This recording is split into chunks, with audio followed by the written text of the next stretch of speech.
Noong gabing iyon, natuklasan ko ang isang bagay sa bag ng aking asawa. Isang bote na nagkakahalaga lang siguro ng 300 pesos, pero sumira sa lahat ng aking tiwala. Ang kahihiyan na yon, ang hiya na naramdaman ko bilang isang lalaki, bilang isang asawa, ay halos dumurog sa akin. Isang pagtataksil na hindi ko inaasahan sa loob mismo ng aming tahanan. Sa loob ng maraming taon, ako ang naging haligi ng tahanan, simpleng guro, tapat na asawa. Ang buong akala ko ay sapat na yon. Ngunit habang ako'y nag-iisa sa aking katotohanan, siya pala'y may sariling mundo, isang mundong walang puwang para sa akin. Ang tiwala ko ay naging aking kahinaan. Hindi nila alam ang isang maliit na tubo ng superglue sa aking garahe ang magiging susi sa lahat. Ito ang aking lihim na sandata. Ang lalaking akala nila ay isang simpleng guro lang. Siya pala ang magiging sentro ng isang laro na hindi niya sinimulan, ngunit siya ang tatapos. Hindi ito tungkol sa simpleng paghihiganti. Ito ay tungkol sa pagbawi ng katotohanan, pagbawi ng aking dangal bilang isang asawa at isang lalaki. At bibigyan ko sila ng isang aral na hindi nila malilimutan dahil hindi ako mananatiling tahimik. Kung nakaramdam ka na ng pagtataksil mula sa taong pinakamamahal mo, ay like at I share ang video na ito. At mag-comment sa ibaba, saan kayo nanonood, pakinggan natin ang kwento mo. Kung sinabi lang sa akin ng kahit sino noong araw ng kasal namin na ang isang bagay na nagkakahalaga lang siguro ng 300 pesos sa isang botika, at kasya lang sa aking palad, ang halos sisira sa aming pagsasama, siguro ay tinawanan ko lang sila. Pero ngayon, hindi na ako tumatawa. Halos hindi na. Nagsimula ang lahat sa isang gabi ng Martes, mga 11:30 na, habang ako'y nakatayo sa sarili naming kusina. Tahimik ang buong bahay. Ang tanging maririnig mo lang ay ang mahinang ugong ng aming refrigerator, isang tunog na sanay na ako sa loob ng maraming taon. Sa itaas, sa aming kwarto, mahimbing na natutulog ang aking asawang si Lorna, na tila walang kamalay-malay sa maliit na bombang iniwan niya sa loob ng kanyang handbag. Ang hinahanap ko lang naman talaga ay ang ekstrang susi ng kotse. Iyon lang. Iyon ang buong simula ng kwento. Hindi ito dahil sa selos, hindi dahil sa hinala o isang kutob. Kailangan ko lang talaga ang susi dahil nahulog ang susi ko sa pagitan ng mga unan sa sopa at may maaga akong pulong kinabukasan sa isang magulang sa Eastfield High, isang bagay na kinatatamaran ko ng isipin. Ang aming kusina ay simple lang, malinis, maliwanag at puno ng mga alaala. Sa ibabaw ng counter, nakapatong ang paborito niyang brown na leather bag, ang lagi niyang iniiwan doon pagka-uwi galing sa trabaho. Isang pamilyar na tanawin. Kinapa ko ang loob ng bag, naramdaman ng aking kamay ang mga ordinaryong bagay, isang chopstick, ang kanyang sa trabaho, isang pakete ng Tic Tacs, at sa wakas ang mga susi na hinahanap ko. Ngunit may isa pa akong nahawakan. Isang bagay na kakaiba. Hinugot ko ito. Isang bote. Maitim ang kulay nito, mate ang pagkakagawa. Ang mga letra sa disenyo ay simple lang, ngunit parang may sariling boses. Isang boses na nagsasabing hindi ito produkto para sa babae. Nakatayo lang ako roon, siguro mga 10 o 15 segundo. Ang bote ay malamig sa aking palad. Paulit-ulit kong pinagmasdan. Inikot-ikot ko ito na parang ako'y isang investigador na sumusuri sa isang ebidensya. At sa mga susunod na araw, iyon pala talaga ang ginagawa ko, kahit wala akong kaalam-alam sa tamang proseso. Huwag kang mag-isip ng kung ano-ano, Nolan, sabi ng isang bahagi ng isip ko. Ang bahaging laging kalmado at makatwiran. Pero, ano ang isang magandang dahilan para dito, sagot naman ng kabilang bahagi. Ang bahaging tila 2 taon ng tahimik na nag-ipon ng mga maliliit na detalye, mga maliliit na tanong na hindi ko kailanman binigkas. Hindi ako makapag-isip ng kahit isang katanggap-tanggap na paliwanag. Kahit isa lang. Dahan-dahan, ibinalik ko ang bote sa bag, sa eksaktong lugar kung saan ko ito nahanap. Maingat. Baka mahalata niya. Pagkatapos, lumabas ako at pumunta sa garahe. Sa ikatlong estante, sa likod ng mga lata ng pintura, kinuha ko ang isang maliit na tubo ng superglue. Pagbalik ko sa loob, dahan-dahan kong isinagawa ang isang bagay na alam kong maliit na bagay lang, pero sa pakiramdam ko noon, ito ay isang uri ng paghihiganti. Pinag-isipan ko ba ito ng mabuti? Siguro mga 4 na segundo ko lang itong pinag-isipan. Ang tanging nasa isip ko noon ay simple lang, kung sino man ang nasa kabilang dulo ng sitwasyong ito, magkakaroon siya ng isang gabi na hindi niya malilimutan. At malalaman ko ang tungkol doon nang hindi ako nagsasalita ng kahit isang salita. Alam kong mababaw. Ngunit sa sandaling iyon, nagbigay ito sa akin ng isang uri ng kasiyahan.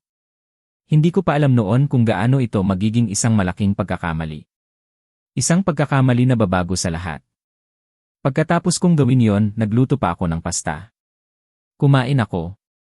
At natulog ako na parang isang taong may malinis na konsensya. Iyon pala ang uri ng tulog na inilalaan ng tadhana para sa mga taong malapit ng matuklasan kung gaano sila kamali sa lahat ng bagay. Hindi ko pa alam na ang gabing iyon na nagsimula sa paghahanap lang ng susi ay ang huling gabi ng aking dating buhay. Hayaan niyong ikwento ko muna sa inyo ang tungkol kay Lorna. Mahalaga ito. Dahil ang lahat ng ito ang bote, ang hinala, ang sakit ay walang saysay kung hindi niyo siya makikilala. Ang asawa ko. Kailangan niyo siyang makilala kung paano ko siya nakilala, bago pa man magsimulang gumuho ang lahat. Si Lorna Reyes ang tipo ng babae na magpaparamdam sa iyo na parang ginagawa mo lang ang lahat sa kalahati ng iyong kakayahan. Hindi sa paraang mapanghusga, kundi sa paraang magbibigay sa iyo ng inspirasyon. Isang inspirasyon na tumakbo pa ng 1 kilometro, magbasa pa ng 1 kabanata, maging isang mas mabuting bersyon ng iyong sarili. Dahil alam mong nanonood siya, at ang kanyang mga pamantayan, kahit hindi niya sabihin ay napakataas. Matalino siya, mahinahon, at may kakaibang pagkamapagpatawa. Iyong tipo ng biro na tatatak sa isip mo 3 segundo matapos niyang sabihin, at mapapangiti ka pa rin habang siya ay may binabasa na sa kanyang telepono. Nagkakilala kami sa isang professional development conference. Isa sa mga seminar na yon na obligado kang puntahan para sa trabaho, at talagang hindi ko gustong dumalo. Sa isang maliit na mesa, habang umiinom kami ng isang kape na ang lasa ay parang tinimpla pa noong nakaraang dekada, may binitiwan siyang isang komento tungkol sa pangunahing tagapagsalita. Isang komento na sobrang eksakto, sobrang talino, na hindi ko napigilang tumawa ng malakas. Napatingin siya sa akin. At ang tingin na iyon ang nagsimula ng lahat. Isang tingin na nagsasabing, sa wakas, may isang nakaintindi. 11 taon na ang nakalipas. At mula noon patuloy pa rin akong nahuhulog para sa kanya. Nagtatrabaho siya sa Harwick District Courthouse bilang isang legal compliance officer. Mahahabang oras sa opisina, komplikadong mga kaso, mga dokumento na hindi niya pwedeng pag-usapan sa bahay. Mayroon siyang sariling telepono para sa trabaho, hiwalay sa personal niyang gamit. At nerespeto ko yon. Nerespeto ko ang kanyang espasyo. Ako, ano nga ba ako? Ako ay isang simpleng guro ng kasaysayan. Ang aking mga araw ay ginugugol ko sa pagpapaliwanag ng kasunduan sa Missouri sa mga kabataang mas. Gusto pang manood ng kahit ano sa kanilang mga cellphone. Ang trabaho niya ay tila napakahalaga. Kaya hindi ko siya kailanman pinilit magkwento. Iyon ang aking pagkakamali. O marahil, iyon ang aking naging papel sa aming pagsasama. Ang magtiwala ng lubusan. Ang hindi ko naiintindihan noon ay iyon pala mismo ang inaasahan niya. Ang buong-buo kong tiwala. Ang aking kakayahang huwag magtanong. Ang aming bahay sa 11 Breerwood Drive ay isang testamento sa aming pagsasama. Maliit lang, ngunit puno ng init. Sa aming sala, nakasabit ang isang larawan mula sa aming kasal, 2 taong nakangiti na walang kamalay-malay sa mga lihim na darating. Ang bawat sulok ay may kwento, ang mga libro sa estante, ang mga halaman na inaalagaan niya tuwing umaga, ang lumang upuan kung saan kami sabay na nagbabasa. Itinayo namin ang isang buhay na batay sa katotohanan. Iyon ang akala ko. Ngunit may mga bagay na pala, mga maliliit na bagay na hindi ko pinansin. Mga bagay na pinili kong huwag makita. At ngayon, habang nakatayo ako sa gitna ng katahimikan ng aming tahanan, ang imahe ni Lorna na binuo ko sa aking isip sa loob ng 11 taon ay nagsisimula ng magkaroon ng lamat. Ang tiwala ay parang isang kasunduan. Isang kasunduang hindi nakasulat, hindi binibigkas, ngunit nararamdaman. At sa loob ng maraming taon, iyon ang pundasyon ng pagsasama namin ni Lorna. Ngunit pagkatapos ng gabing iyon sa kusina, pagkatapos kong hawakan ang bote na iyon, ang buong bahay namin ay tila napuno ng isang kakaibang katahimikan. Hindi ito ang karaniwang katahimikan ng isang payapang gabi. Ito ay isang katahimikang mabigat, puno ng mga tanong na hindi ko masabi. At sa gitna ng katahimikang iyon, nagsimulang bumalik sa aking isipan ang mga alaala. Mga maliliit na piraso ng nakaraan na nooy binaliwala ko lang, ngunit ngayon ay parang malalaking piraso ng isang palaisipan na hindi ko maintindihan. Naalala ko ang kanyang laptop. Madalas kaming magkatabi sa sopa tuwing gabi.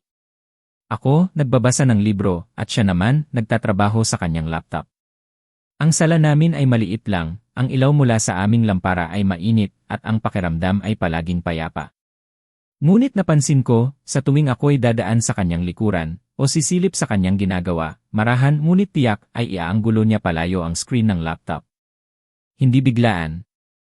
Hindi halata. Ngunit sapat lang para hindi ko makita. Ano ang sinasabi ko sa sarili ko noon? Trabaho lang iyan, Nolan.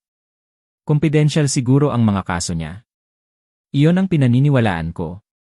Dahil mas madaling maniwala kaysa magduda. Pagkatapos may mga tawag sa telepono. Mga tawag na dumarating sa mga alanganing oras, minsan ay hating gabi na. Hindi niya ito sinasagot sa aming kwarto. Palagi siyang tatayo, dahan-dahang lalabas, at pupunta sa garahe. Sa garahe kung saan malamig at malayo sa init ng aming tahanan. Minsan, sinusundan ko siya ng tingin mula sa bintana ng kusina. Nakikita ko ang kanyang anino, naglalakad pabalik-balik habang kausap ang kung sino man sa kabilang linya. Ang boses niya mahina at pabulong. Ang mga salita niya putol-putol. Ano ang dahilan ko noon? Siguro ayaw niya lang akong maistorbo. Siguro mabigat ang kasong hawak niya. Iyon ang sinasabi ko sa aking sarili. Dahil ang tiwala ay nangangahulugang pagbibigay ng espasyo. At ang pinakamabigat sa lahat ang kanyang mga tingin. May mga sandali, habang kami kumakain ng hapunan, sa gitna ng aming mga kwentuhan tungkol sa eskwela o sa mga simpleng bagay, ay mapapatingin siya sa akin. Isang tingin na malalim na hindi ko kailanman nabasa. Mayroong pagmamahal doon, sigurado ako. Ngunit may kasama itong parang konsensya. At may pangatlong bagay pa. Isang bagay na hindi ko pa kayang pangalanan noon. Isang tingin na tila nagpapaalam. Lahat ng mga ito ang laptop, ang mga tawag, ang kanyang mga tingin ay isinilid ko lang sa isang kahon sa aking isipan. Isang kahon na may etiketang, stress lang sa trabaho. Pinili kong huwag buksan ang kahon na yon. Dahil yon ang ginagawa mo kapag nagtitiwala ka ng lubusan. Pinipili mong huwag makita. 2 taon. 2 taon akong pumili na huwag makita. Ngunit ang bote tinapos ng bote ang kasunduang iyon. Sinira nito ang kandado ng kahon. At ngayon, lahat ng mga alaala ay nagsisilabasan, isa-isa, at bawat isa ay may dalang tanong. Ano nga ba ang tinatago niya sa laptop? Sino ang kausap niya sa garahe? At ano ang ibig sabihin ng tingin na yon? Sa paglipas ng mga araw pagkatapos ng aking munting paghihiganti, wala pa ring nangyayari. Pero alam ko may nagbago na. At ang katahimikan sa aming bahay ay hindi na katahimikan ng kapayapaan, kundi katahimikan bago ang isang bagyo. Ang unang araw pagkatapos kong gawin ang aking munting paghihiganti ay lumipas ng walang anumang nangyari. Wala. Umuwi si Lorna sa bahay ng 7:00 ng gabi, tulad ng dati. Hinalikan niya ako sa pisngi, nagtimpla ng tsaa, nagtanong tungkol sa araw ko, at sabay kaming naghapunan. Nanood pa kami ng telebisyon, habang ang mga paa niya ay nakapatong sa aking hita, habang kami nasa sopa. Normal. Isang perpektong normal na gabi na nakakainis dahil sa sobrang normalidad nito. Walang bakas ng kahit anong problema. Dumating ang 2nd araw. At ganoon pa rin. Wala pa ring nangyari. Sa puntong iyon, nagsimula na akong tanungin ang aking sarili. Nagsimula na akong magduda sa aking sariling pag-isip. Baka naman ako lang ang gumagawa ng kwento. Baka isa lang akong paranoid na asawa na nasayang ang isang Martes ng gabi at isang bagong-bagong tubo ng superglue para sa isang krisis na ako lang ang lumikha. Ang bigat sa aking dibdib ay napalitan ng isang uri ng hiya sa sarili. Ang 2nd araw na iyon na pala ang huling araw ng dati kong buhay. Hindi ko palang alam noon. Nahuli ako ni Ralph Reyes sa pasilyo ng eskwelahan, sa labas ng room 114 na, 3 minuto bago tumunog ang unang bell sa umaga. Si Ralph katrabaho ko, nagtuturo ng biology sa kabilang kwarto. Siya yung tipo ng tao na may enerhiya na parang umubos ng isang buong takure ng kapeng barako at naghahanap ng pagbubuhusan nito. At ang kanyang kamalayan sa paligid ay tulad ng isang masayahing aso, halos wala, ngunit puno ng kabaitan. Hinarang niya ako, itinuro ang aking mukha, at sinabi sa malakas na boses, may problema ka. Magandang umaga rin sa'yo, Ralph, sagot ko, sinusubukang maglakad palayo. Hindi, sabi niya, seryoso. May itsura ka. Iyong itsura na kakaiba. Wala akong itsura, giit ko, habang inaayos ang mga libro ko. Meron, sabi niya, hindi nagpapatinag. Iyong itsura na may alam ka pero hindi mo pa alam kung mabuti ba o masama ang nalaman mo. Napatigil ako.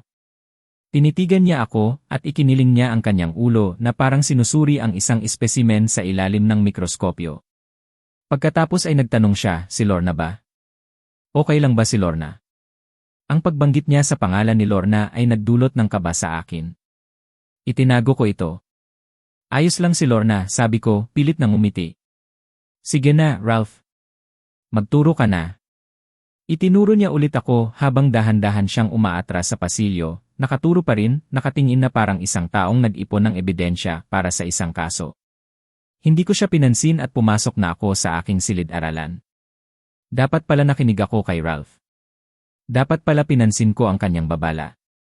Dahil si Ralph pala, sa kabila ng kanyang pagiging prangka ang tanging tao sa aking paligid na totoo sa kanyang sinasabi. Mayroong isang bagay na nakakapanatag, ngunit kasabay nito'y nakakalungkot sa katotohanang iyon. Habang ako'y naghahanda para sa aking unang klase, hindi ko pa alam na sa susunod na araw, ang buong mundo ko ay babaliktad. Ang simpleng pag-aalala ng isang kaibigan. Sa pasilyo ng eskwelahan ay ang huling babala bago dumating ang isang unos na hindi ko kailanman inakala. Ikatlong period noon, mga 11:45 ng umaga. Nasa gitna ako ng aking klase, nagpapaliwanag tungkol sa kasaysayan, partikular ang tungkol sa mga pangyayari na humantong sa isang malaking pagbabago sa mundo. Isang paksa na, kung ikwento mo ng tama, ay talagang nakakagulat at nakakapanabik. At alam kong ikinukwento ko ito ng tama. Ang mga estudyante ko, bagamat mga teenager na mas gugustuhin pang gumamit ng kanilang mga telepono, ay nakikinig. Bigla na lang, umalinggaw sa intercom ng aming silid-aralan ang boses ni Principal Donna Reyes. Ermskane, malinaw niyang sinabi, maaari po ba kayong pumunta sa main office? Mayroon pong naghahanap sa inyo. 26 na estudyante, na pawang mga nasa junior high, ang sabay-sabay na tumingin sa akin. Mayroon silang kakaibang pagkaalerto, yung uri ng pagtingin na inilalaan ng mga kabataan para sa mga sandaling tila may malaking problema ang isang guro. Alam kong iniisip nila kung ano ang nagawa ko. Mga pahina 140 hanggang 155, sabi ko, sinusubukang magkunwari na kalmado. May kiss kayo mamaya. Alam kong wala namang kiss. Pero ang pagbabanta na yon ay nakakuha ako ng mga 30 segundo ng katahimikan. At sa mga sandaling yon, kailangan ko ang katahimikan. Kailangan ko lang ng kaunting oras para makahinga. Nang makarating ako sa opisina ni Principal Donna Reyes, may 2 lalaki na doon. Nakaupo sila sa mga upuan, at ang kanilang mga suot ay tila sumisigaw ng gobyerno federal ng malinaw. Hindi kailangan ng anumang nakasulat sa kanilang damit. Ang bawat isa ay may kakaibang pagiging tahimik. Hindi yung tahimik na nakaka-relax, kundi yung tahimik na pinag-aralan, iyong sanay sa pagiging seryoso. Si Principal Donna mismo ay nakatayo sa kabilang dingding, malapit sa kanyang paboritong halaman, isang malaking fern. Ang kanyang ekspresyon ay mukha ng isang babaeng seryosong iniisip kung tama pa ba ang kanyang piniling propesyon. Mukha siyang balisa. Ang mas matangkad sa dalawa ay nagpakita sa akin ng isang badge. Special Agent Roland Briggs, sabi niya, Counterintelligence Division ng NIE. Ang kanyang mukha ay mukha ng isang taong matagal nang nagbibigay ng masamang balita. Kaya siguro, ang kanyang ekspresyon ay tila permanenteng nakahanay sa isang uri ng mensahe. Anuman ang iyong maririnig, mas marami na akong narinig na mas malala. Ermskane, sabi niya, pakiupo. Dito na lang po ako, sagot ko, pilit na matapang. Pakiupo, ulit niya sa eksaktong tono. Hindi ito isang mungkahi. Ito ay isang utos. Umupo ako. Ang opisina ni Principal Donna ay karaniwan lang, ngunit sa mga sandaling iyon, tila ang bawat bagay ay may sariling tinig. Ang orasan sa dingding, ang mahinang tunog ng aircon, ang amoy ng lumang papel at seryosong kape. Pamilyar po ba kayo? Simula ni Agent Briggs, binubuksan ang isang folder na may markang federal. Pamilyar po ba kayo sa protokol ng ebidensya ng federal tungkol sa paghawak ng mga personal na gamit na minomonitor sa panahon ng isang aktibong operasyon ng counterintelligence? Tinitigan ko siya. Ako po ay isang guro ng kasaysayan sa high school, sagot ko. Opo, alam po namin ang itinuturo ninyo, Lynn Erskine, sabi niya, hindi man lang tiningnan ang folder. Pamilyar po ba kayo sa protokol? Hindi po. Dahan-dahan niyang ipinaliwanag. Malinaw. Walang anumang pagpapaganda ng kwento na sa totoo lang ay mas lalo pang nagpalala sa sitwasyon. Isang sindikato. 18 buwan na pagmamanman ng federal. Mga impormasyon ng gobyerno na ipinapasa sa pagitan ng mga estado na itinatago sa loob ng mga ordinaryong bote ng pampadulas. Mayroong microfilm. Isang tracker. Isang microdot capsule. Ang palitan. Si Sadie Cross, ang courier. Ang pagkuha ng bote. Ang pagpansin niya sa pagkabago sa bote sa loob ng ilang minuto. Ang pagkawala ng pangunahing target sa loob ng isang oras. 2 taon. 2 taon ng masusing pagpaplano at paggawa. Nawala lahat. Isinara niya ang folder. Kayo po ang gumawa niyan, tanong niya. Napakatahimik ng opisina. Si Principal Donna Reyes ay tila nakatitig sa isang partikular na punto sa dingding, mga 6 na pulgada sa itaas ng aking ulo, na may matinding pagtutok. Ngunit ang lahat ng iniisip ko noon ay isa lang. Hindi ang microfilm. Hindi ang mga sindikato. Gusto kong tanungin tungkol sa aking asawa, sabi ko. Nagpalitan ng tingin si Agent Briggs at ang kanyang kasama. Isang tingin na tila may buong pag-uusap na nangyayari sa pagitan nila na hindi ko naintindihan. Erskine, huwag niyo na po. Huwag niyo pong sabihin ang pangalan ko ng ganyan, sabi ko, ang boses ko ay mas matatag kaysa sa aking nararamdaman. Huwag niyo po akong patagalin. Sabihin niyo lang po. Ang inyong asawa, maingat na sinabi ni Agent Briggs, ay empleyado ng Federal Bureau of Investigation sa loob ng 9 na taon. Ang fern sa sulok ng opisina ni Principal Donna ay may isang dahon na nanunuyo sa ibaba. Tinitigan ko ito sandali. Hindi siya isang compliance officer, sabi ko. Hindi po, sagot ni Briggs. Hindi kailanman. 9 na taon na isip ko ang 6 na taon ng aming pagsasama. Ligtas po ba siya, tanong ko? Tiningnan ako ni Briggs sandali at may nagbago sa kanyang ekspresyon. Hindi ito pagmamalasakit, kundi pagkilala. Iyong uri ng pagkilala na nakukuha ng isang tao kapag napagtanto niyang ang kaharap niya ay hindi basta-basta susuko. Sa ngayon, sabi niya. Inalis siya sa field. Nasa Harwick Federal Building po siya. Tumango ako ng 1 beses. Tumingin ako kay Principal Donna Reyes na tila tahimik na nagdarasal at sinabi ko, i-cancel po ang aking mga klase ngayong hapon. Hindi ko pa alam noon, ngunit kararating ko lang sa simula ng isang serye ng mga pagbubunyag na sisira sa bawat akala ko tungkol sa aking sariling buhay. Ang pangalawang pagbubunyag ay naghihintay sa akin sa Federal Building. Ang sasakyan na nagdala sa akin patungo sa Harwick Federal Building ay walang anumang tatak. Isang ordinaryong sasakyan lang, pero may amoy ito ng lumang kape at isang uri ng formalidad na hindi ko nakasanayan. Tahimik lang ako sa likuran habang pinagmamasdan ko ang mga pamilyar na tanawin ng Harwick na dumadaan sa bintana. Ang kainan sa Clement Street, kung saan kami palaging nag-aalmusal ni Lorna tuwing linggo. Ang parke kung saan kami naglalakad kapag maganda ang panahon, nagkukwentuhan tungkol sa aming mga araw, sa aming mga pangarap. Ang Harwick Courthouse ang lugar kung saan akala ko ay nagtatrabaho siya. Habang lumilipas ang bawat kalsada, unti-unting nadudurog ang lahat ng akala ko tungkol sa aming buhay. Nagsimulang lumabo ang mga alaala, para bang ang lahat ng iyon ay isang malaking kasinungalingan. Sinubukan kong humanap ng kasaysayang maihahambing sa sitwasyon ko. Ako, isang guro ng kasaysayan, laging naghahanap ng mga paralel sa nakaraan.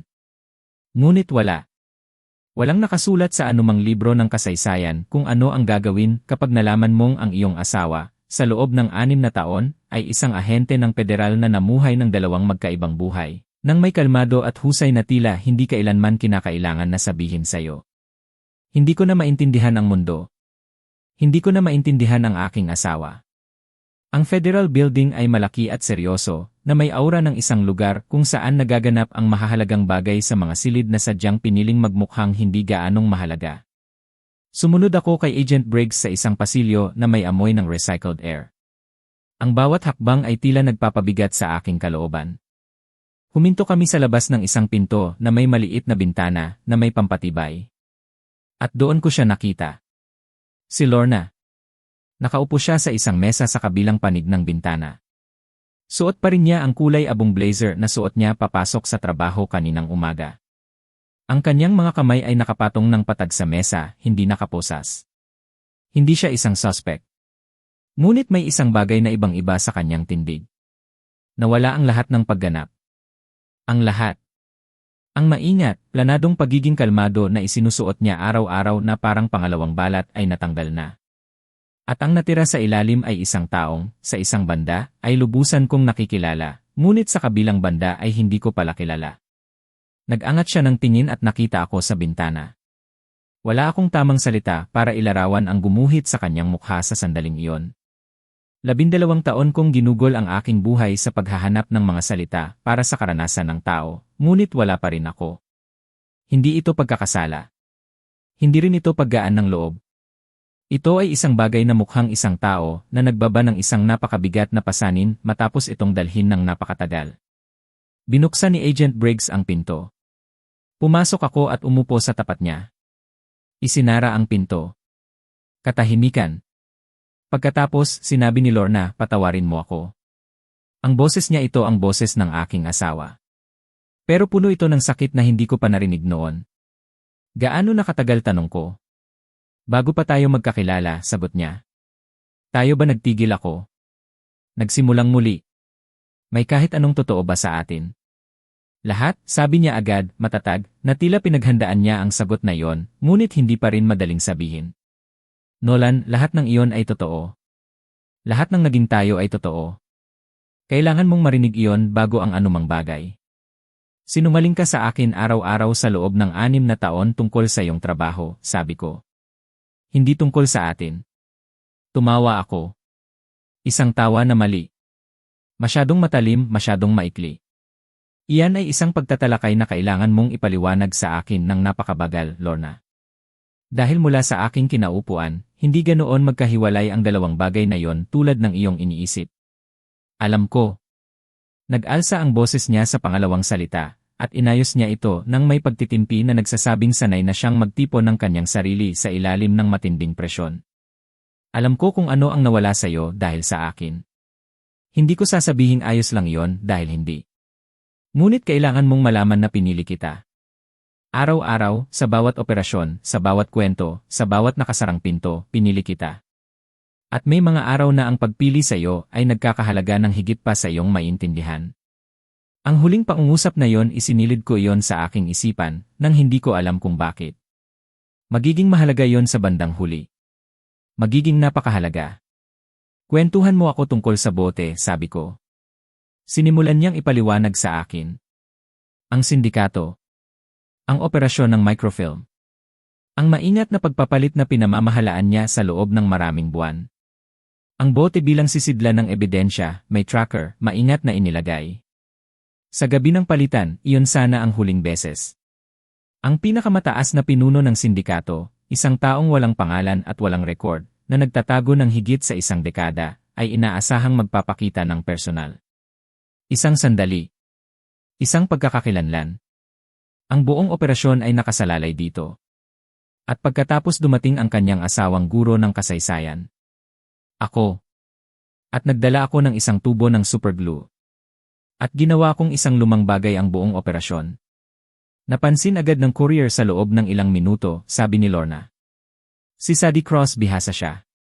Naramdaman niya ang pagkakaiba sa bigat, sinuri ang seal at nawala. Ang pangunahing target ay nagtago sa loob ng 1 oras. Huminto siya. Galit na galit si Roland. Sinabi lang sa akin ni Roland Briggs na sinira ko ang 2 taon ng trabaho ng federal sa aming kusina noong Martes, sabi ko. Ang pagiging galit na galit ay tila makatwiran. Nolan. Tiningnan niya ako ng matatag. Kailangan mong malaman ang isang bagay. Ang dahilan kung bakit hindi ko sinabi sa iyo, hindi lang dahil sa protokol. Pinoprotektahan kita. Mula saan? Isang pagtigil. Ang parehong maingat na pagsasara ng pinto sa likod ng kanyang mga mata, na nakita ko na minsan sa Federal Building nang magtanong ako tungkol sa glue. Iyon ay kumpidensyal, tahimik niyang sinabi. 2 beses na. 2 tanong tungkol sa parehong anino. 2 magkatulad na pinto na nagsara ng napakahusay. Ako ay isang guro ng kasaysayan, hindi isang ahente. Ngunit 12 taon kong itinuro sa mga tao kung paano basahin ang mga hindi sinasabi. At ang mga hindi sinasabi ay pumupuno sa silid. Habang kami nakaupo sa loob ng silid na yon sa Federal Building, matapos ang aming masakit na pag-uusap, ang hangin ay tila bumigat. Ang katahimikan ay puno ng hindi nasasabing mga salita, ng mga tanong na hindi ko pa kayang tanungin, at ng mga sagot na hindi pa niya kayang ibigay. Ang mukha ni Lorna ay tahimik, ngunit nakikita ko ang pagod sa kanyang mga mata. Hindi ito ang Lorna na kilala ko, ang Lorna na masigla at puno ng tiwala sa sarili. Ito ay isang taong nagdala ng napakabigat na pasanin. Pagkatapos ng ilang sandali, bumalik si Agent Briggs. Kasama niya ngayon ang isang babae, isang analyst na nagngangalang Priya Anand. Maliit siya, may edad na mga maagang 30, at nagbigay ng impresyon ng isang taong nabasa na ang bawat file sa gusaling iyon at naaalala ang lahat ng detalye. Siya ang tipo ng tao na ang bawat salita ay may layunin at bawat galaw ay may kalkulasyon. Inilatag niya ang sitwasyon sa lamesa, nang may kahusayan na parang isang doktor na nagpapaliwanag ng isang komplikadong kaso. Ang sindikato ay alam na ang cover ni Lorna ay nakompromiso, simula ni Priya, ang kanyang boses ay kalmado, ngunit may bigat. Minamanmanan nila ang lahat ng kanyang mga kakilala. At ibig sabihin yan kayo, Ermskine. Biglang lumitaw sa aking isipan ang mga mukha ng aking mga estudyante, ang mukha ni Ralph, ang mga simpleng umaga sa aming bahay. Ang lahat ng iyon ay nasa panganib dahil sa isang bagay na hindi ko maintindihan. May 2 tayong opsyon, patuloy ni Priya. Ang una ay witness protection. Ang mawala kayo. Ang kanyang mga salita ay parang suntok sa aking dibdib. Ang mawala. Mawala sa mundo na kilala ko. Mawala ang lahat ng itinayo ko. O sabi ni Agent Briggs, seryoso ang tingin. Tulungan niyo kaming magtayo muli. Napatingin ako sa kanya. Paano ko kayo tutulungan, tanong ko? Ako'y isang guro ng kasaysayan. Kayo ang perpektong solusyon, Ermskine, paliwanag ni Briggs. Wala kayo sa aming mga record. Hindi niyo kilala ang aming mundo. Hindi nila kilala ang inyong mukha, ang inyong boses, ang inyong profile. Kayo ang tanging malinis na asset na mayroon kami. Hinayaan niya ang mga salitang iyon na bumaba sa aming lahat. Isang guro ng kasaysayan mula sa Harwich, Tennessee. Ang huling tao na pagdududahan ng kahit sino. Naisip ko ang sarili ko, ang aking simpleng buhay. At ngayon, ako ang magiging susi sa isang malaking operasyon. Iyon po ang pinakamasamang papuri na natanggap ko sa buong buhay ko, sabi ko, sinusubukang magpatawa, kahit na ang aking puso ay bumubigat. Hindi ngumiti si Agent Briggs. Hindi ko nga yata siya nakitang ngumiti simula pa noong 2000 at siyam. Hindi ito papuri, Ermskine. Ito ay isang taktikal na pagtatasa. Napatingin ako kay Lorna. Nakatingin siya sa mesa, sa parehong paraan na madalas niyang gawin kapag may itinatago siyang damdamin o may pinamamahalaang sitwasyon na ayaw niyang makita sa kanyang mukha. Naramdaman ko ang kabasa. Aking dibdib. Naramdaman ko ang pagtataksil. Pero naramdaman ko rin ang pagmamahal. Kim, tawag ko sa kanya. Ito ba ay isang magandang ideya? Isang mahabang pagtigil. Ang pinakamahaba simula nang ako'y pumasok sa silid na yon. At pagkatapos hindi, ito ay isang masamang ideya, sabi niya. Isang pagtigil pa. Pero sa tingin ko, dapat mong gawin. Ang mga salitang iyon. Iyon pala ang pinakatotoong bagay na sinabi niya sa akin sa loob ng 6 na taon. At sa isang kakaibang paraan, galing sa kanya, sapat na yon. Hindi ko maintindihan kung bakit. Ngunit sa kanyang mga salita, mayroong isang pagtitiwala sa akin, isang pananampalataya, na hindi ko naramdaman sa matagal na panahon. Nagpasya ako. Hindi para sa Rie, hindi para sa kanya, kundi para sa sarili ko. Para malaman ang buong katotohanan. Tumingin ako kay Agent Briggs. Sabihin niyo po sa akin kung ano ang kailangan kong gawin. Hindi ko pa alam noon, ngunit sa kabilang bahagi ng syudad, si Priya Anand ay bumalik na sa kanyang lamesa. Sinimulan na niya ang isang pangalawang pagsisiyasat sa aking background. Isang karaniwang pamamaraan, sabi niya. Ngunit ang kanyang matutuklasan sa pagsisiyasat na yon ay hindi karaniwan. Hindi pa niya sinasabi kay Briggs. Nanonood pa rin siya sa kanyang screen, tahimik, nag-iisip kung paano niya sasabihin ang isang katotohanan na magpapabago sa lahat. Ang aking desisyon ay simula pa lang. Maraming panglihim ang mabubunyad. 3 araw matapos kong gumawa ng isang napakalaking desisyon sa Federal Building, dinala ako sa isang lugar na tinawag nilang The Hollow. Napakalayo nito. Isang safe house sa liblib na bahagi ng Arkansas, sa tingin mo ay walang-wala. Mula sa labas, mukha lang itong isang ordinaryong lumang farmhouse, yung tipikal na makikita mo sa mga pelikula. May mahabang daanan na graba na kapag nilalakaran mo ay may kasamang maliliit na ingay. Ang ilaw sa beranda ay palaging kumukurap-kurap na tila naghihintay ng isang bisita, ngunit sa totoo lang, walang gustong pumunta roon. Ngunit sa loob, malayo ito sa pagiging ordinaryo. Doon, sa loob ng 3 linggo, ako ay sumailalim sa isang crash course sa Tradecraft. Pagsasanay na ibinigay ng 2 instruktor. 2 lalaki na tila mas malaki kaysa sa karaniwan, at ang kanilang pag-uusap ay halos puro pagpaparamdam lang. Ang kanilang mga ekspresyon ay puno ng pagkadismaya, iyong uri ng pagkadismaya na propesyonal, na halos hindi nila maitago. Pakiramdam ko, sa bawat pagkakamali ko, mas lalong bumibigat ang kanilang tingin. Doon ako natuto ng maraming bagay. Natuto akong manman ng hindi namamanmanan. Kung paano gumawa ng koneksyon nang hindi nag-iwan ng anumang bakas. Kung paano makinig sa isang pag-uusap para hanapin ang kahulugan sa likod ng mga salitang sinasabi. At sa isang kakaibang paraan, hindi pala ito gaanong kalayo sa pagtuturo ng kasaysayan sa mga kabataan na ayaw maging nasa klase. Natuto kang basahin ang ginagawa ng katawan habang ang bibig ay nagsasagawa ng isang pagganap. Madalas kong mahuli ang aking sarili na naghahambing sa aking bagong trabaho sa aking pagiging guro. Dati, ang aking misyon ay gawing makabuluhan ang kasaysayan sa mga kabataan. Ngayon, ang misyon ko ay malaman ang kasaysayan ng aking sariling buhay at makaligtas. Ang presyon ay iba. Ang classroom ay tahimik, ngunit ang mundo ng espionage ay puno ng hindi nakikitang panganib. Si Ralph Reyes 3 beses siyang nag-text sa akin sa loob ng 3 linggo na yon. Ang una niyang text ay simple lang, sabi ko na nga ba. Ang pangalawa, sinabi sa akin ni Donna ang tungkol sa mga lalaki ng Nye. Ayos ka lang ba? At ang pangatlo, kung ikaw ay nasa witness protection, pwede mo naman sanang sabihin, kaibigan. Hindi ko sinagot ang alinman sa mga yon. Sa aspetong propesyonal, ito ay tama. Ito ang tamang protocol. Ngunit sa aspetong personal iyon ang pinakamahirap na ginawa ko sa Arkansas. Ang huwag sagutin ang isang kaibigan na nagmamalasakit. Ang magkunwari na hindi ko nakita ang kanyang mga mensahe.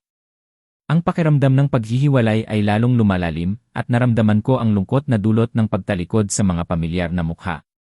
Si Lorna at ako 2 beses kaming nag-usap. Mga maikling tawag lang at alam kong minomonitor ang bawat salita. Ang kanyang boses pamilyar. Kalmado, mainit at nakakatawa sa kanyang kakaibang paraan. Ngunit may isang bagay sa ilalim nito na bago. O baka naman hindi ito bago. Baka naman ngayon ko lang ito narinig ng malinaw ngayong alam ko na kung ano ang aking pinakikinggan. Sa pangalawang tawag, bago siya magpaalam, sinabi niya, Nolan, kapag tapos na ito, ikukwento ko sa iyo ang lahat. Bawat isang detalye. At pagkatapos ikaw ang magdedesisyon. Magdedesisyon ng ano, tanong ko. Kung may mababago ba sa lahat, sagot niya. Pinag-isipan ko iyon ng matagal sa dilim ng lumang farmhouse sa Arkansas. Pinag-isipan ko kung ang pag-ibig ay kayang mabuhay pagkatapos mong matuklasan na ang taong mahal mo ay ibang tao pala sa akala mo. Kung ang pagkakamali ng mapa ay nangangahulugan na nagbago na rin ang teritoryo. Kung ang 6 na taon ng tunay na umaga, tunay na hapunan, at tunay na tawanan ay maaaring balikan at gawing kasinungalingan ng pagkakaroon ng isang hiwalay, paralel na katotohanan. Wala akong sagot. Ang aking puso at isip ay naglalaban. Ngunit alam kong may isang lugar na kailangan kong puntahan para hanapin ang sagot na yon. At iyon ay sa Memphis. Ang Aldermore Antiques ay nakatayo sa isang tahimik na kalsada sa Memphis. Hindi ito yung tipo ng lugar na kapansin-pansin agad. Sa tingin mo, isang lumang gusali lang ito na, sa loob ng maraming dekada, ay piniling manatili sa kanyang lugar, na tila hinahayaan na lang ang lahat ng iba na dumaan o magbago. May tatlong palapag ito ng mga piling European antiquities.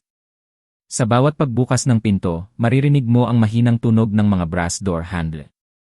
Ang amoy sa loob ay pinaghalong lumang kahoy at isang uri ng amoy na nagmumula sa mga bagay na matagal ng mayaman sa kasaysayan at sa halaga. Doon ako pinapunta. Diyan nagsisimula ang susunod na yugto ng aking buhay.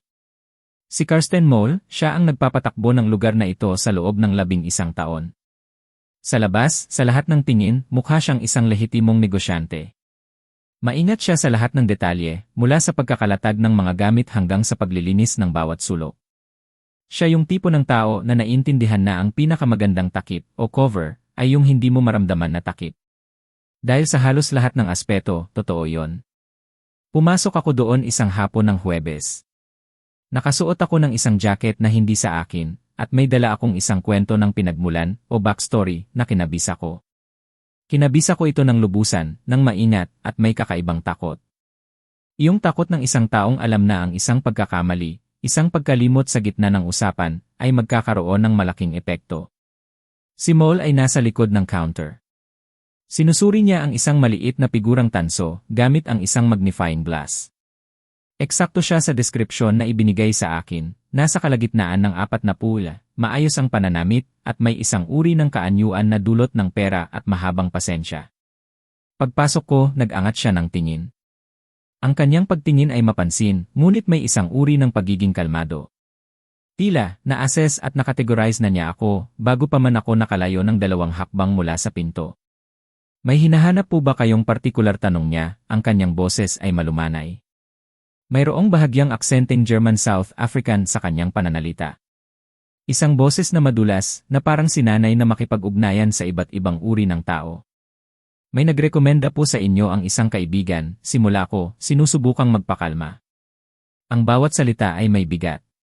Sabi niya, minsan daw po ay mayroon kayong mga German cartography, bago ang digmaan, mga mapa, mga dokumento ng survey, ganyan po. Nagkaroon ng pagtigil. Isang pagtigil na napakaliit, marahil ay hindi mapapansin ng karaniwang tao. Ngunit ako napansin ko yon.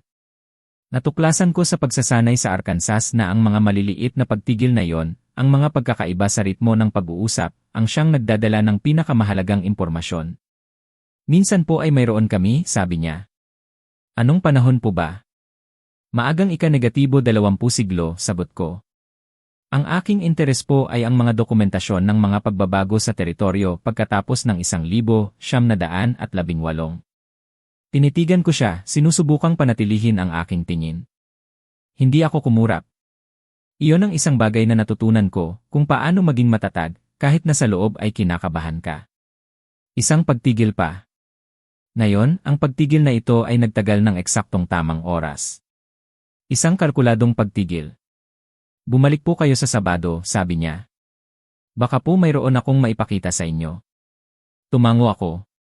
Tiningnan ko ang figurang tanso, nagbigay ng isang apresasyong komento tungkol sa pinagmulan nito, at pagkatapos umalis ako.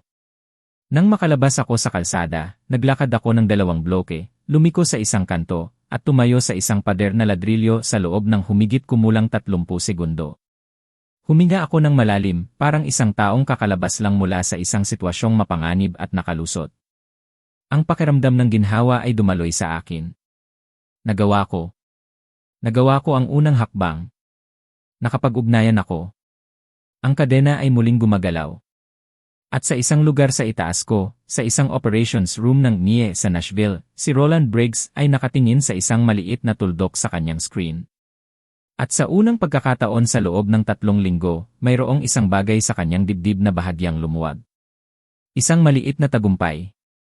Ngunit may isang bagay na hindi alam ng sinuman sa operations room na yon. Isang bagay na 2 linggo nang sinisikap ni Priya Anand na hanapin ang tamang pagkakataon para sabihin. Ito ay ang kanyang natuklasan sa secondary background thread ko. Isang lihim na mas malaki pa sa aking kasalukuyang misyon.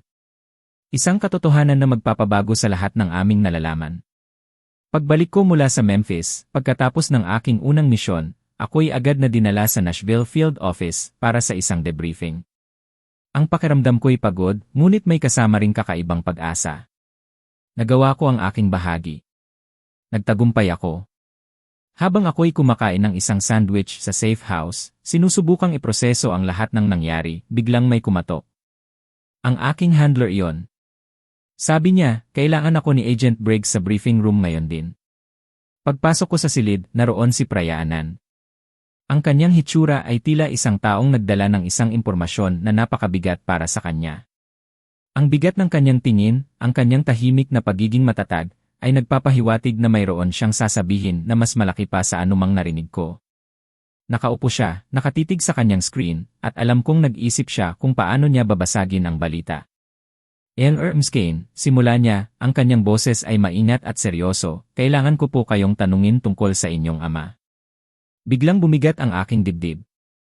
Ang aking ama isang paksang matagal ko nang inililibing sa aking isipan. Ang aking ama po ay pumanaw sa isang aksidente sa sasakyan, sabi ko, ang aking boses ay bahagyang nanginginig. Nang ako'y 12 taong gulang pa lamang. Opo, maingat niyang sinabi. Iyon po ang nakasaad sa record. Ngunit iyon po ang opisyal na record. Biglang naging napakatahimik ng silid. Ang bawat tibok ng aking puso ay tila naririnig ko. Bago po kayo naging guro, patuloy ni Priya, inilagay ang isang makapal na file sa mesa sa pagitan namin. Hindi ito ang karaniwang folder na may markang federal. May kakaiba itong bigat. Nagtrabaho po kayo bilang isang government archivist pagkatapos ninyong graduate sa loob ng 14 na buwan. Tama po, sagot ko. Isang maikling yugto sa aking buhay, matagal nang nakalimutan. Sa loob po ng 14 na buwan na iyon, patuloy niya, kayo po ang nagkatalog at humawak ng isang klasipikadong batch ng mga dokumento sa depensa. Mga dokumentong nawala po, humigit kumulang 6 na linggo pagkatapos po ng inyong tenure. Huminto siya. Ang kanyang mga mata ay matatag, nakatitig sa akin. Ang sindikato ng Blues Network, sabi niya, ay naniniwala sa loob ng 11 taon na kayo po ang kumuha ng mga dokumentong iyon, o alam po ninyo kung nasaan ang mga ito. Ang paniniwalang iyon po ang dahilan kung bakit umiral ang operasyong ito. Isang pagtigil pa. Ngayon, naiintindihan ko na. Si Lorna, sabi niya, at ang kanyang pagbanggit sa pangalan ng aking asawa ay nagdulot ng higit na kaba. Si Lorna po ay orihinal na itinalaga para lumapit sa inyo at alamin kung alin. Naramdaman ko ang paglamig ng aking dugo. 6 na taon. 6 na taon na siya'y itinalaga sa akin. Siya'y dumalo sa komperensya, ininom ang malasang kape, binigkas ang perpektong kinakailangang komento tungkol sa keynote speaker. At ang lahat ng iyon sa simula, sa pinakaumpisa ay isang trabaho lamang. Ang pag-ibig, ang pamilya, ang bawat pinangarap namin ang lahat ba'y isang pagganap. Ang tanong na iyon ay sumisira sa aking isipan, mas masakit kaysa sa anumang naramdaman ko. Ngunit, sabi ni Priya, ang kanyang boses ay naging mas malumanay, siya po ay umibig sa inyo. Nakita niya ang pagkalito sa aking mukha, ang sakit sa aking mga mata. Itinago niya po ang kanyang orihinal na ulat. Hindi po niya kailanman inihain ang kanyang mga natuklasan. Pinoprotektahan niya po kayo mula sa magkabilang panig mula sa amin at mula sa kanila sa loob ng 6 na taon. Tumingin siya sa aking mga mata. Iyan po ang dahilan kung bakit ayaw niyang sabihin sa inyo kung sino si Glue. Alam niya po na kung nalaman niyo kung sino siya, sisirain po nito ang isang bagay na hindi na niya kayang ayusin. Ang aking asawa, ang babaeng minahal ko, ay namuhay sa isang kasinungalingan para sa akin. Ang bawat sandali. Ang bawat tawa. Ang bawat yakap. Nakita ko ang bigat ng lahat ng iyon. Sino siya, tanong ko? Ang aking boses ay halos pabulong. Binuksan ni Priya ang file at iniharap ito sa akin. Tinitigan ko ang litrato ng matagal. Isang lalaki. Sa larawan, siya ay 67 taong gulang. Mayroon siyang mas maraming kulay abo sa kanyang buhok kaysa sa aking naalala. Pero sa totoo lang, hindi ko na gaanong naalala. 12 taong gulang lang ako noon at siya'y, sa pagkakaalam ko, matagal nang sumakabilang buhay. Ngunit naroon siya. Buhay. Kalmado siya sa larawan, hindi nagmamadali. Ang uri ng pagiging kalmado na hindi nagmumula sa kapayapaan. Nagmumula ito sa ganap na katiyakan na ikaw ang pinakamapanganib na tao sa anumang silid na iyong papasukin. Edgar Finch, sabi ni Priya. Kilala po sa kanyang network bilang Blue. Huminto siya. Ang inyong ama po, Erskine. Hindi ako nakapagsalita sa loob ng napakatagal na panahon. Ang aking mundo ay muling gumuguho, ngunit sa pagkakataong ito, mas masakit. Ang tao na akala ko ay wala na sa aking buhay, ang tao na naging alaala na lang, ay naging sentro pala ng lahat ng kaguluhan. Ang mga dokumento, sabi ko sa wakas. Nasaan ang mga yon? Naniniwala po kaming itinago niya sa isang storage unit na nakarehistro sa address ng inyong pagkabata sa Harwick, sagot ni Priya. Inilagay niya po doon bago siya maglaho. Isang insurance laban sa gobyerno, laban sa kanyang sariling network, laban sa sinumang posibleng maghanap sa kanya. Isinara niya ang file. Ginagamit po niya ang inyong pangalan bilang panangga sa loob ng 26 taon. Akala po ng sindikato ay kasabwat kayo. Kinonsidera rin po iyan ng NIE. At ang tanging tao po na patuloy na, nang walang pasubali, naniniwalang wala po kayong alam ay ang inyong asawa. Hindi ko alam. Totoo. Wala akong alam. At alam ni Lorna na wala akong alam. At ginugol niya ang 6 na taon sa pagitan ko at ng lahat ng nagdududa. Iyon ang bigat na kanyang dinadala. Iyon ang halaga ng kanyang pagpili sa akin. Sige, sabi ko. Tiningnan ako ni Priya. Mayroong kakaibang pagtatapos sa kanyang tingin. Sige, ulit ko. Sabihin niyo po sa akin kung paano natin tatapusin ito. Ang pagtuklas na ito ay hindi lang tungkol sa paghahanap ng kasinungalingan, kundi tungkol din sa pagtuklas ng isang pag-ibig na mas matatag kaysa sa anumang lihim. Ang huling operasyon ay tumagal ng 9 na araw para maiplano, ngunit 40 minuto lang para isagawa. Si Mol, ang may-ari ng tindahan ng mga antigong gamit, ay umakyat na sa mas mataas na antas ng kanilang organisasyon tulad ng pinlano. Ipinarating niya ang aking pangalan at profile sa isang tao, na siya namang nagpasa nito sa iba pa, hanggang sa ang kahilingan ay dumating sa mesa ng isang lalaki na matagal nang hindi nagpapakita ng kanyang mukha. At ngayon, pagkatapos ng mahabang panahon, tila nagpasya siyang gusto niyang makita ang kanyang anak. Siguro, may sinasabi iyon tungkol kay Edgar Finch. Siguro, sinasabi nito ang lahat. Ang riverside parking structure sa Clarksville ay malamig. Ang disenyo nito ay simple at matigas, na parang binuo para sa isang layunin lang, ang maging isang lugar. May amoy ito ng tambutso ng sasakyan at amoy ng ulan, isang pamilyar na kombinasyon ng lungsod. Nakatayo ako sa level 3, mga alas 11:45 na ng gabi, may nakakabit na wire sa ilalim ng aking jacket. 2 koponan ng GIE ang nakapwesto sa level 2 at level 4. At naghintay ako. Sinabi sa akin na asahan kong isang tao ang makikipag-ugnayan sa akin. Ang hindi sinabi sa akin ay direkta siyang darating. Ang partikular na impormasyon na yon ay sadyang itinago mula sa akin. Marahil, tama ang kanilang pagtatasa, magkakaroon ako ng matinding damdamin tungkol dito. Dumating siya mag-isa. O, sa tingin ko'y mag-isa. Matangkad siya. Nakalimutan ko iyon. O baka naman, noong ako'y 12 taong gulang pa lamang, hindi ko pa nakukuha ang konteksto para mapansin ito. Naglakad siya ng may kalmadong pagiging madali, tulad ng isang taong ang pagtatasa sa anumang uri ng panganib ay otomatiko na, parang paghinga. Huminto siya mga 6 na talampakan ang layo mula sa akin. Tinitigan niya ako ng may ekspresyon na halos makaama. Nolan, sabi niya, ang boses niya ay malalim at pamilyar, ngunit sa isang paraan na ngayon ko lang muling narinig. Dapat ay wala ka na sa mundo. Marami na po akong pinagdaanan, sagot ko, pilit na matatag. Halos mumiti siya. Halos. Ang pagkawala ko ay nakatulong sa loob ng ilang panahon. 26 na taon na yon. Tiningnan niya ako mula ulo hanggang paa. Naging maayos ka naman pala, sabi niya, na tila isang ordinaryong obserbasyon sa pagitan ng isang ama at anak na nagkikita sa unang pagkakataon matapos ang mahigit 2 dekada. Sa isang paradahan na napapalibutan ng mga ahente ng federal. Guro ng kasaysayan. Magaling. Mahilig ka talaga sa mga kwento. Nagtuturo po ako ng kasaysayan, sabi ko. Hindi kwento. Mayroon po bang pagkakaiba? Inikot niya ang kanyang ulo ng bahagya. Sa tingin ko, pareho lang ang mga yon. Ang bersyon na nagwawagi ay ang may pinakamakumbinsing tagapagsalaysay. Ang mga dokumento po ay nasa storage unit sa Kellner Road, sabi ko. Nakuha na po ng NIE ang mga yon. Tapos na po ang lahat. May nagbago sa kanyang ekspresyon. Hindi ito gulat. Hindi rin gaanong sorpresa. Mas parang isang taong matagal nang naglalaro ng isang malaking laro at ngayon ay nakita niyang bumaliktad ang lahat. Sinabi niya sa iyo, malumanay niyang sinabi. Pinrotektahan niya po ako, sabi ko. Sa loob ng 6 na taon. Mula sa inyo, mula sa inyong network, mula sa mga taong nag-aakalang kasama ako dito. Siya ang tumayo sa pagitan ko at ng lahat ng iyon. At hindi niya po kailanman sinabi sa akin, dahil alam niya po na ito ay magiging nagtigil ako, pinatatag ang aking sarili. Hindi na po iyon mahalaga. Tapos na ang lahat.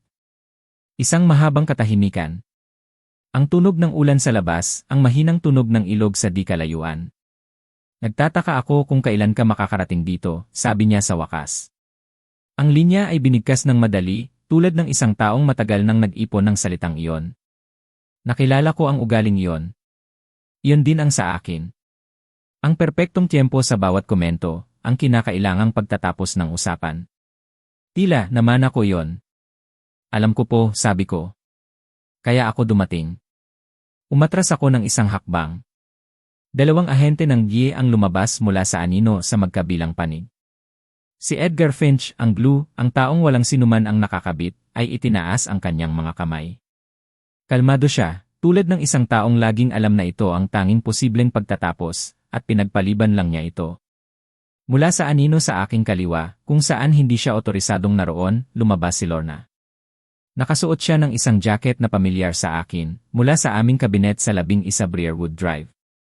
Tiningnan niya ang lalaking nakaposas ng matagal, na may isang ekspresyon na hindi ko kayang pangalanan. Tiningnan din siya ng aking ama. Nilabag mo ang protokol, sabi niya. Sa pagdating mo rito. Nilabag ko ang protokol noong araw na naghain ako ng maling ulat para protektahan ang iyong anak, sabi ni Lorna, ang kanyang boses ay matatag at malinaw. Ang pagdating dito ay tila maliit lang kung ihahambing. Halos tumawa siya.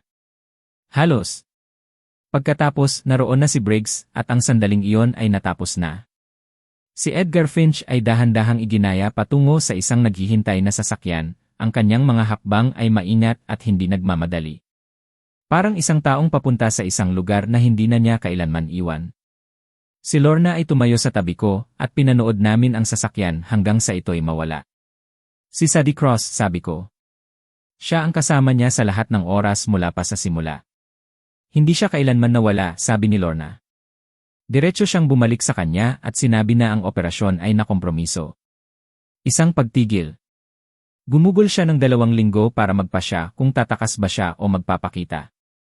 Isang pagtigil pa. Nagpakita siya dahil sa'yo. Gusto niya akong makita.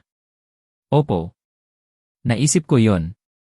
Tungkol sa isang tao na nagkunwaring nawala at nagtayo ng isang criminal network, na natiling hindi nakikita sa loob ng 26 taon, at pagkatapos ay pumasok sa isang paradahan dahil gusto niyang makita ang kanyang anak. Kung may sinasabi ba yon? Ang kasaysayan, sinabi ko sa aking mga estudyang libu-libong beses, ay hindi koleksyon ng mga katotohanan. Ito ay koleksyon ng mga pagpili. At bawat pagpili, gaano man ito nakatago, ay nag-iwan ng marka sa lahat ng bagay na dumarating pagkatapos nito. Kailangan kong alamin kung ano ang gagawin ko sa katotohanang iyon. Kailangan kong alamin kung ano ang susunod na hakbang, hindi lang para sa akin, kundi para sa aming dalawa. Ang malaking paghaharap sa paradahan ay natapos na.